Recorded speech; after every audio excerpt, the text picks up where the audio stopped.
ನಮಸ್ತೆ ಕರ್ನಾಟಕ. IPL ನಿಂದ ಒಂದು ಬಿಗ್ ಅಪ್ಡೇಟ್ ಬರ್ತಾ ಇದೆ. ರಾಯಲ್ ಚಾಲೆಂಜರ್ಸ್ ಬೆಂಗಳೂರು ಹಾಗೂ ರಾಜಸ್ಥಾನ್ ರಾಯಲ್ಸ್ಗಳ ಈ ಎರಡು ಫ್ರಾಂಚೈಸಿಗಳ ಮಾರಾಟದ ಸುದ್ದಿ ನಿಮಗೆ ಗೊತ್ತೇ ಇರ್ತದೆ. ಇವಾಗ ಅದಕ್ಕೆ ಇನ್ನೊಂದು ತಂಡ ಆ್ಯಡ್ ಆಗಿದೆ.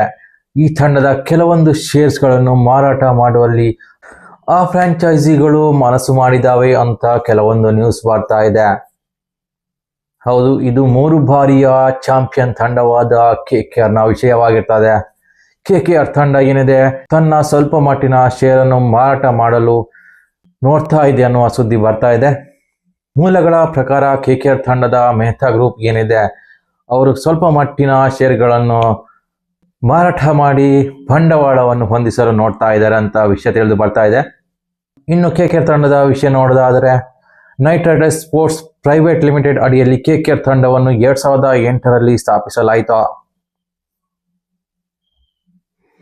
ಬಾಲಿವುಡ್ ಬಾಷಾ ಅಂತಾನೆ ಹೇಳ್ಬಹುದು. ಶಾರುಖ್ ಖಾನ್ ಅವರ ಕೈಯಲ್ಲಿ 55% ಈ ಫ್ರಾಂಚೈಸಿಯ ಶೇರ್ಗಳಿರ್ತವೆ. ಇನ್ನುಳಿದ 45% ಶೇರ್ಸ್ ಏನಿದೆ ಅದು ಬಂದು ಮೆಹ್ತಾ ಗ್ರೂಪ್ ಅವರ ಕೈಯಲ್ಲಿರ್ತದೆ. ಮೆಹ್ತಾ ಗ್ರೂಪ್ ಬಂದು ಜೂಹಿ ಚಾವ್ಲಾ ಹಾಗೂ ಅವರ ಪತಿಯಾದಂತಹ ಜೆ ಮೆಹ್ತಾ ಅವರ ಅಂಡರಲ್ಲಿರ್ತದೆ. ಈ ವಿಷಯ ಇನ್ನೂ ಚರ್ಚೆಯಲ್ಲಿ ಮಾತ್ರ ಇದೆ. ಸೇಲ್ ಮಾಡಬೇಕಂತ ನ್ಯೂಸ್ ಹರಿದಾಡ್ತಾ ಇದೆ, ಹೌದು. ಆದರೂ ಕೂಡ ಯಾವುದೇ ರೀತಿಯ ಬಿಗ್ ಅಪ್ಡೇಟ್ ಇನ್ನೂ ಸಿಕ್ಕಲೇ ಇಲ್ಲ. ಸೇಲ್ ಮಾಡಬಹುದು ಅನ್ನೋ ಒಂದು ವರದಿ ಸಿಕ್ಕಿದೆ ಅಷ್ಟೇ. KKR ತಂಡದ ಮೌಲ್ಯ ಎಷ್ಟಿರ್ಬೋದು, ಎಷ್ಟಕ್ಕೆ ಸೇಲ್ ಆಗಬಹುದು ಅಂತ ನಾವು ನೋಡೋದಾದ್ರೆ ಹೌಲಿಹನ್ ಲೋಕಿ ವರದಿಯ ಪ್ರಕಾರ 2023ರಲ್ಲಿ IPLನ ಬ್ರ್ಯಾಂಡ್ ವ್ಯಾಲ್ಯೂ ಬಂದು 3.2 ಬಿಲಿಯನ್ ಆಗಿತ್ತು. ಆದರೆ ಸದ್ಯದ ಪರಿಸ್ಥಿತಿಯಲ್ಲಿ IPLನ ಬ್ರ್ಯಾಂಡ್ ವ್ಯಾಲ್ಯೂ ಬಂದು 3.9 ಬಿಲಿಯನ್ ಆಗಿದೆ. ಇನ್ನು ಫ್ರಾಂಚೈಸಿಗಳ ವಿಷಯ ನೋಡೋದಾದರೆ 3 ಬಾರಿ ಚಾಂಪಿಯನ್ ಆದಂತಹ KKR ತಂಡದ ಮೌಲ್ಯ ಬಂದು 227 ಮಿಲಿಯನ್ ಅಷ್ಟಿದೆ. ಹಾಗೂ ಇದು ಫ್ರಾಂಚೈಸಿಗಳ ಬ್ರ್ಯಾಂಡ್ ಮೌಲ್ಯದಲ್ಲಿ 4ನೇ ಸ್ಥಾನದಲ್ಲಿದೆ. ನಿಮಗೆ ಇವಾಗಲೇ ಗೊತ್ತಿರಬಹುದು, RCB ಹಾಗೂ ರಾಜಸ್ಥಾನ್ ತಂಡಗಳು ಏನಿವೆ ತಮ್ಮ ಶೇರ್ಸ್ಗಳನ್ನು ಮಾರಾಟ ಮಾಡಲು ಕೆಲವೊಂದು ಇನ್ವೆಸ್ಟರ್ಗಳನ್ನು ಹುಡುಕ್ತಾ ಇದ್ದಾರೆ. ಸೊ ಇವಾಗ ಆ ಸಾಲಿಗೆ KKR ತಂಡವೂ ಕೂಡ ಸೇರಿದೆ.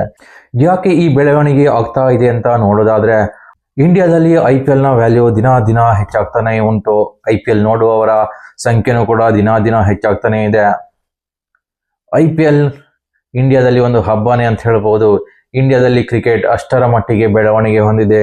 ಸೊ ಅದರಿಂದ ಬೇರೆ ಕಂಟ್ರಿಯವರು ಕೂಡ ನಮ್ಮ IPL ತಂಡಗಳಲ್ಲಿ ಹೂಡಿಕೆ ಮಾಡಲು ಬಯಸ್ತಾರೆ. ಸೊ ಇದೇ ರೀಸನ್ ಇರ್ಬೋದು, ಕೆಲವೊಂದು ಕಂಪನಿಗಳು ತಮ್ಮ ಸ್ವಲ್ಪ ಮಟ್ಟಿನ ಶೇರ್ಗಳನ್ನು ಬೇರೆ ಕಂಪನಿಗಳಿಗೆ ಮಾರಾಟ ಮಾಡ್ತಿದ್ದಾರೆ.